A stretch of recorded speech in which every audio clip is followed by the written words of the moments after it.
নমস্কার বন্ধুরা, আজকে দেখো একটা নতুন জিনিস শিখব। সেটা কি দেখো, আমাদের তোমাদের তো 5ই সেপ্টেম্বর এসেই গেল। 5ই সেপ্টেম্বর কি তোমরা জানো? 5 সেপ্টেম্বর শিক্ষক দিবস বা টিচার্স ডে। তো ওই দিনে আমরা সবাই আমাদের গুরুদের বা শিক্ষকদের আমরা বিভিন্ন গিফট বা উপহার দিয়ে থাকি, তাদের ভালোবেসে বা তাদের সম্মান করে। তো দেখো, এটাও একটা গিফট আমি তৈরি করব।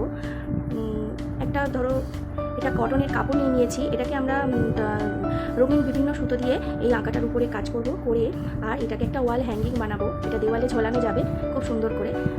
দেখো, আমি এখানে পেন দিয়ে খানিকটা এঁকে নিয়েছি। দেখো, 2021 সেপ্টেম্বর আর ক্যালেন্ডারের 30টা দিন, সেগুলো এঁকে নিয়েছি। হ্যাপি টিচার্স ডে এটাও লিখে নিয়েছি, আর একটু অল্প ডিজাইন করেছি। তো এর ওপর দিয়ে সুতো দিয়ে কাজ করব। তো চলো কীরকম করে করি তোমরা সবাই দেখো।